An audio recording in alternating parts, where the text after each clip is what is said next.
16 channels, 15 languages, 26 states, 1200 plus reporters, 66.9 crore viewers. India's largest news network, News 18 Network.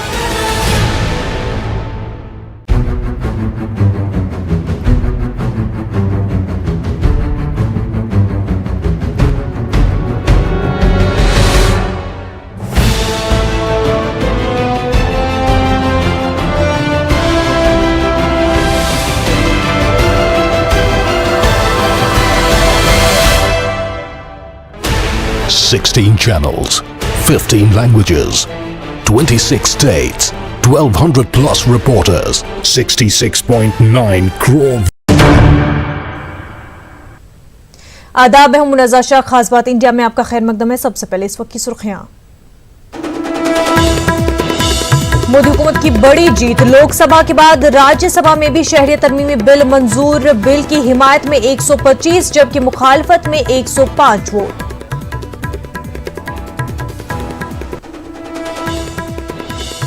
वज़ीर दाखिला अमित शाह ने opposition पर मुसलमानों को खौफ में मुब्तला करने का लगाया इल्जाम। कहा, इस बिल से मुल्क के मुसलमानों को नहीं होगा कोई नुकसान, ये मेरी यकीन दहानी।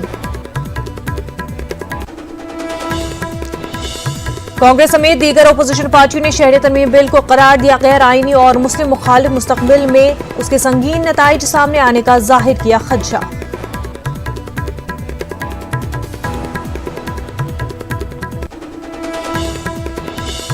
मुल्क भर में समाजी तंजीमों का शहरियत तरमीमी बिल की मुखालफत में एहतजाज जारी। मरकजी हुकूमत पर मजहब के नाम पर तफरीक का लगाया इल्जाम।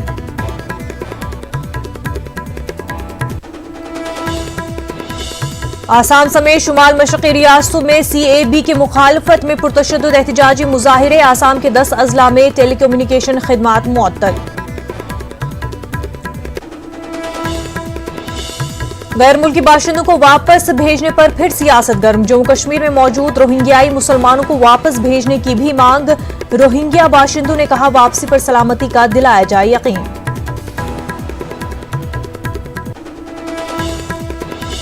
बिहार की निर्भया हार गई जिंदगी की जंग। नरकटियागंज की बेटी हुई थी इस्मत रेजी का शिकार। घर वालों की जबान पर एक ही सवाल, कब मिलेगा इंसाफ।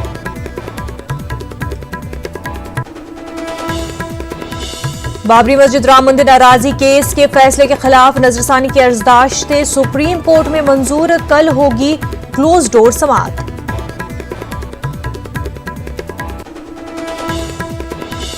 वादी कश्मीर में कई रोज से कोहरे और धुंध की चपेट में फजा में एक जहरीले मादे की सतह में खतरनाक हद तक इजाफा। बच्चों और बुजुर्गों को घरों के अंदर रहने की तलकीन।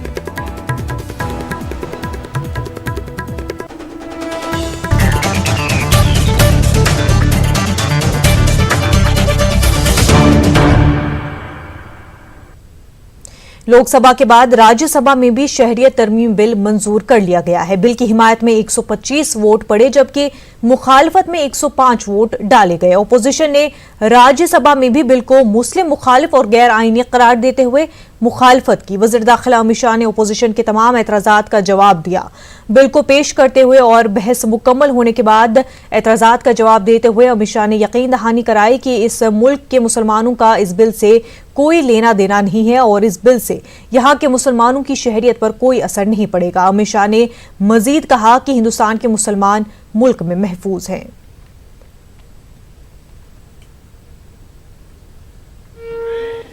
मैं आज देश की जनता के सामने आपके और इस सदन के माध्यम से स्पष्ट करना चाहता हूं कि नरेंद्र मोदी सरकार सिर्फ सरकार चलाने के लिए नहीं आई है, देश को सुधारने के लिए, देश की समस्याओं का समाधान।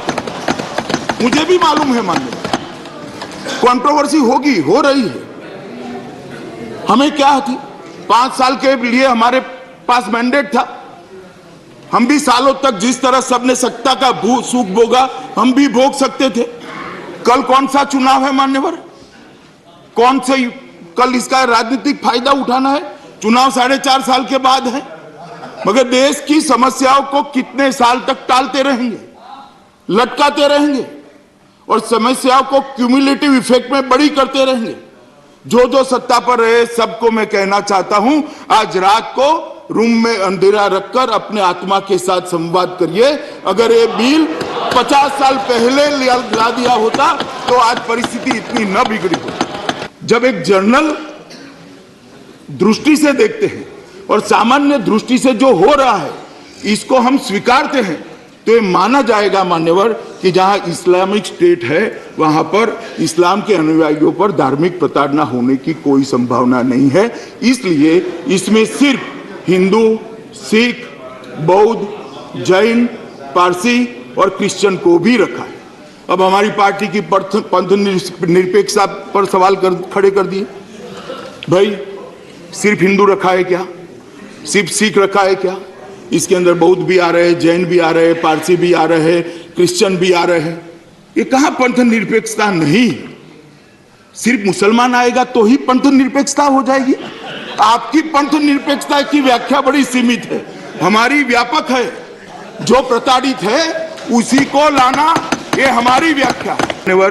ये बुद्धिगम्य विभाजन और रीजनेबल क्लासिफिकेशन के आधार पर कहीं पर भी ये बिल आर्टिकल 14 को हर्ट नहीं करता है और बाकी सारे आर्टिकल को भी हर्ट नहीं कर सकता है, क्योंकि कांग्रेस जो करेगी वो तो सारा सेक्युलरिज्म है। सारा सेक्युलरिज्म जो करो वो कोई आपत्ति नहीं है। कब तक मूर्ख बनाओगे माइनॉरिटी को?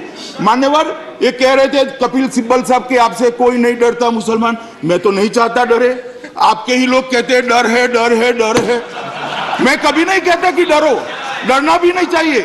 इस देश के गृह मंत्री पर सबका भरोसा न होना चाहिए और मैं कहता हूं माइनॉरिटी को जरा भी चिंता मत करो। और इस बिल के लिए भी मान्यवर, इस बिल के लिए भी कहता हूं कि ये बिल भारत में रहने वाले किसी भी माइनॉरिटी को और विशेषकर मुस्लिम भाइयों बहनों को जरा भी नुकसान करने वाला नहीं है, क्योंकि ये बिल सिर्फ उनको नागरिकता देता है, किसी की नहीं चिंता है।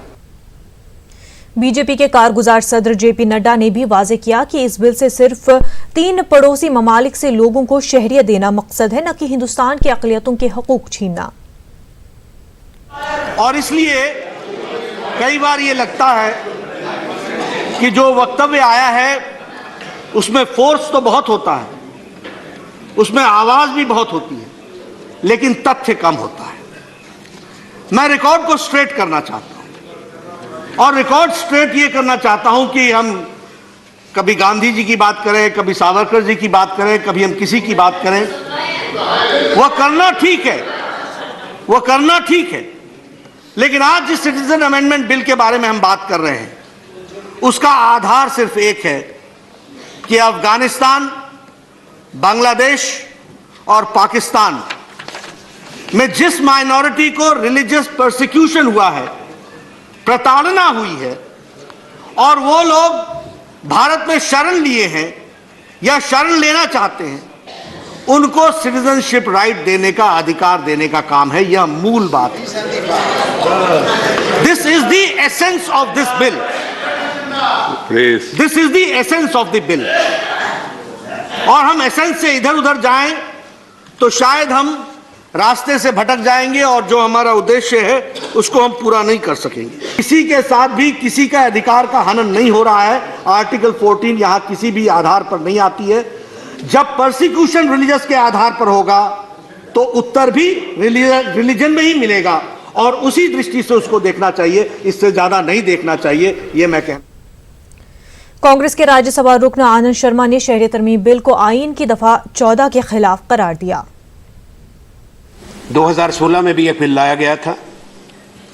उस बिल में और इस बिल में काफी अंतर है।